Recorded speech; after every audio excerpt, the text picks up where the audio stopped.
네, 안녕하세요. 썸머입니다. 제가 바로 앞 영상에서 자기애성 인격 장애란 무엇인지, 그리고 이들의 본질이 무엇이고 어떤 특징을 가지고 있는지 설명하는 영상을 만들었었는데요. 이번 영상에서는 이어지는 내용으로 자기애성 인격 장애에 대해서 이해할 수 있는 영상을 만들도록 하겠습니다. 여러분들이 첫 번째 영상을 보시고 내 부인이, 내 엄마가, 혹은 내 남자친구가, 혹은 내 친구가 왜 이런 행동을 했었는지를 이해할 수 있으셨을 겁니다. 그럼 여러분들 마음속에는 이런 생각이 드실 수가 있어요. 내가 그러면 내 배우자를 만나서 혹은 내 연인을 만나서 이야기를 해줘야겠다. 너는 이런 인격장애라는 걸 가지고 있는 것 같아. 근데 그 원인은 아마도 너가 어떤 자존감의 문제가 있거나 열등감을 가지고 있는 것 같아. 그러면 우리가 함께 이 문제를 해결해보자. 그럼 여러분들은 사실 이걸 떠올렸을 때 이게 굉장히 괜찮은 방법이라고 여러분이 생각할 수가 있어요. 그쵸? 이 사람들은 스스로를 싫어하고 있구나. 그러면은 내가 이 사람의 자존감을 높여줘야지. 내가 이 사람에게 채워줘야지. 내가 이 사람에게 더 공급을 해주고, 내가 이 사람을 더 사랑해주고, 내가 이 사람을 더 포용해주어서 이 사람이 가지고 있는 그런 아픔이라든지 트라우마라든지 나의 자기 혐오감이라든지 자존감 문제를 내가 해결할 수 있도록 도와줘야겠다. 혹은 우리가 같이 커플 테라피, 그러니까 부부 상담을 받으러 가자, 심리 상담을 받으러 가자, 이렇게 여러분이 제안할 수가 있습니다. 들었을 때 어떠세요? 너무 좋은 생각 같다. 이런 생각이 들지 않으시나요? 그래서 제가 이 두 번째 영상이 이어지는 것은 과연 우리가 이들을 바꿀 수 있을지, 이들이 과연 변화될 수 있을지에 대한 영상을 다루도록 하겠습니다. 이 영상은 제가 사실은, 초기에 다루었었던 내용인데요. 이거를 조금 다듬어서 제가 다시 올리는 영상입니다. 그래서 보실 때 참고하여 주시기 바랍니다. 그러면 제가 먼저 이 질문에 대한 답을 먼저 드리도록 하겠습니다. 이 사람에게 우리가 너는 이런 디스오더를 가지고 있는 것 같아 라고 얘기를 해줄까요? 그리고 우리가 이 사람들이 변할 수 있게 도와주면 될까요? 자, 이 질문에 대한 먼저 답을 하고 그 다음 내용으로 이어가도록 하겠습니다. 정답은 아니요입니다. 아니요, 하지 마십시오. 그러면 이들이 왜 변화될 수가 없는지, 그리고 왜 우리가 이것을 말해줄 필요가 없는지를 한번 살펴보도록 하겠습니다. 일단 이들은 바뀔 수가 없습니다. 왜 바뀔 수가 없냐면, 이들이 가지고 있는 장애라는 것은 무엇이냐면, 인격장애는 어떤 장애냐면 나 자신을 부정하는 거예요.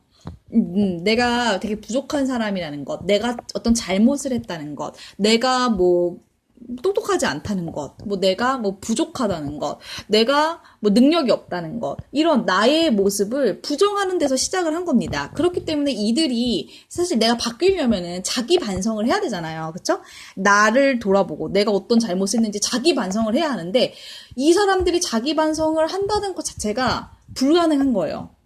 자기의 그런 단점이나 문제점을 부정하는 인격장애이기 때문에 그것을 처음에 인정하고 시작한다는 것이 매우 불가능할 수밖에 없습니다.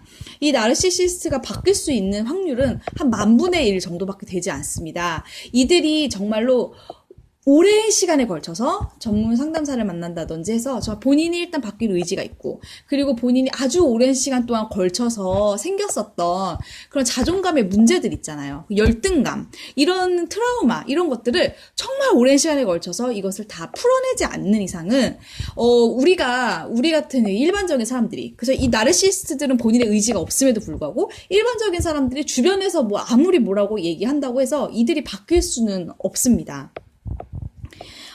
그러면 두 번째, 엄마가 나르시시스트라는 것을 말해줄까요? 우리 어떻게 이거를 너 나르시시스트라는 걸 말해줄 필요가 있느냐 했을 때 역시 말해줄 필요가 없습니다. 이들은 이것을 믿지 않습니다. 왜냐하면 이들이 믿는 것은 무엇이에요? 본인은 완벽하고 나는 아무런 결점이 없고 모든 것들은 다 내 남편이 잘못했기 때문에, 혹은 내 여자친구가 잘못했기 때문에, 그리고 너가 잘못했기 때문에, 이렇게 다른 사람의 잘못이라고 생각을 하거든요. 그렇기 때문에 본인에게 이런 문제가 있다는 것을 인정할 수가 없습니다. 자, 이것이 가장 큰 그러니까 제일 확률이 높은 이들의 반응이고요.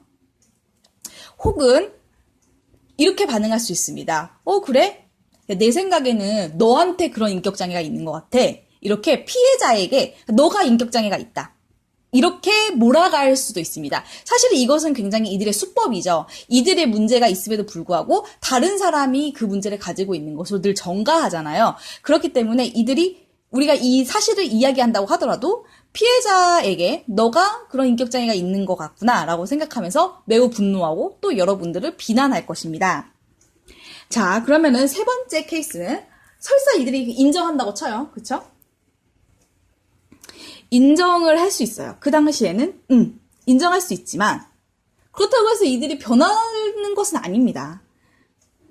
이들이 가지고 있는 이 궁극적인 생각은 변할 수가 없습니다. 이것은 아주 오랜 시간 동안 이들이 가졌던 열등감이라든지 상처라든지 이거를 해결하는 작업이 필요하고요. 그리고 이들 스스로 변화하겠다는 의지가 있어야 돼요. 하지만 이걸 가지려면 또 뭐가 필요하죠? 내가 잘못해서, 그러니까 내가 문제가 있구나라는 것을 인정하는 것이 필요합니다.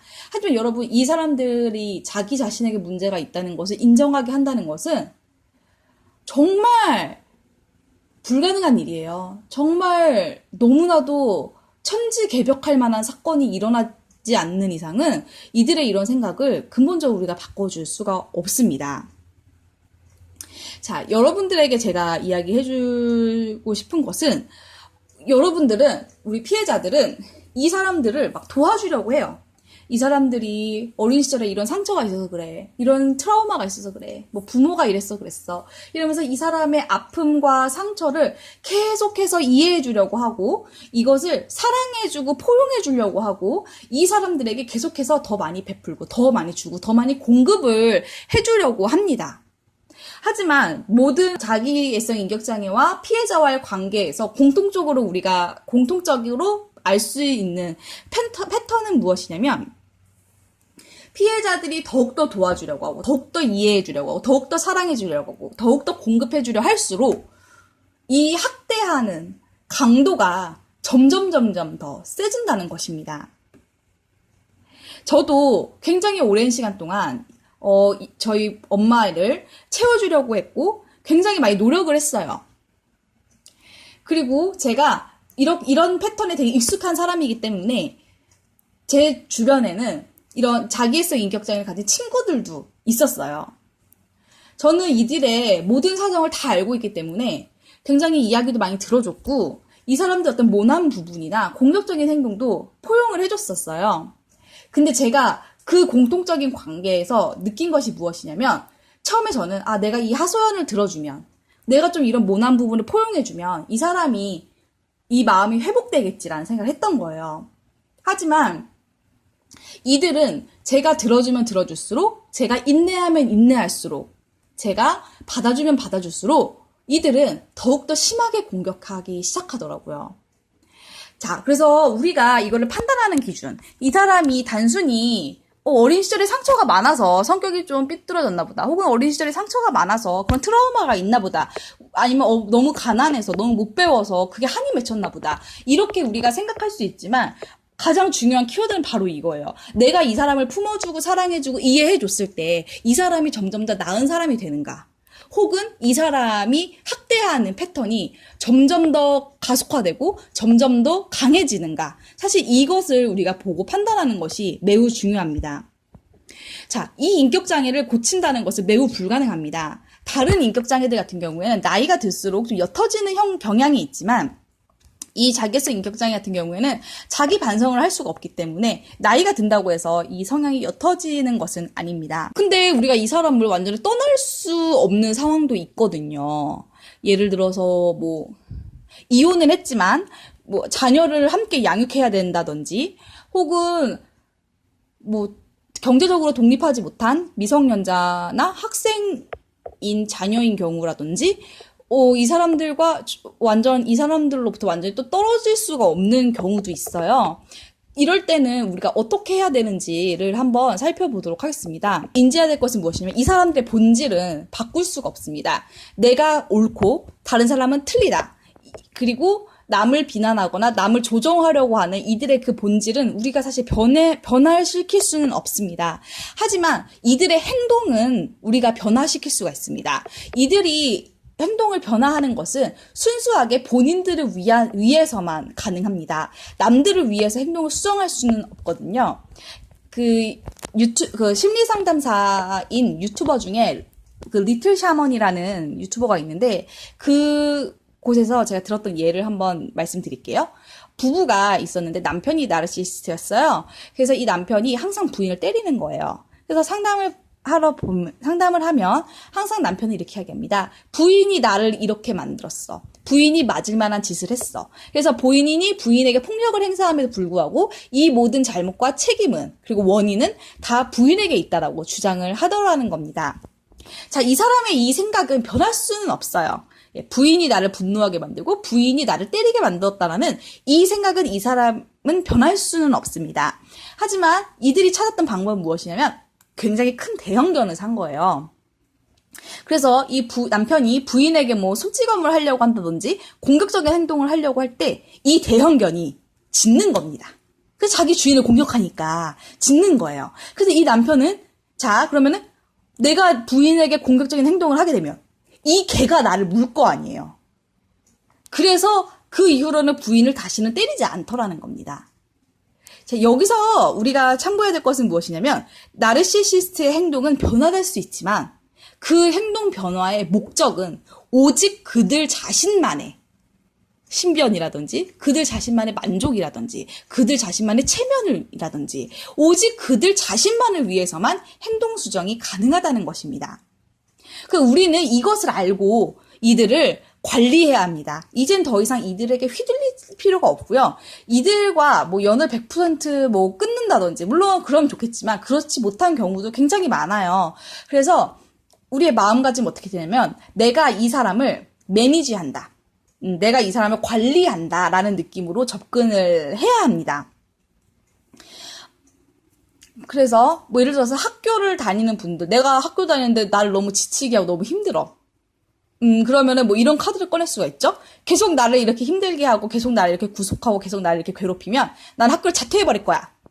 뭐 이렇게 얘기를 하는 거예요. 그러면은 그 엄마 입장에서는 그래 내가 네 자퇴하든지 말든지 내가 무슨 상관이냐 할 수 있지만 이 나르시시스트 부모는 그러면 그게 싫을 수 있단 말이에요. 자기가 망신스럽단 말이에요. 내 아이가 학교를 막 자퇴하다니. 그래서 자기 삶이 너무 망신스러울 수 있기 때문에 이 아이가 학교를 졸업할 때까지의 어느 정도의 도움, 그러니까 뭐 그 어느 정도의 자기의 행동을 자제한다든지 이렇게 할 수가 있어요. 그렇기 때문에 여러분들이 이 사람을 행동을 좀 조절할 수 있는 완벽하게 이 사람의 행동을 다 제어할 수는 없지만 어느 정도 선에서 제어할 수 있는 여러분의 키를 가지고 있고 그것을 가지고 여러분들이 이들을 매니지하는 것만이 유일한 방법입니다.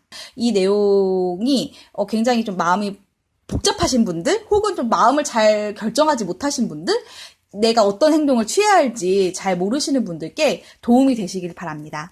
감사합니다.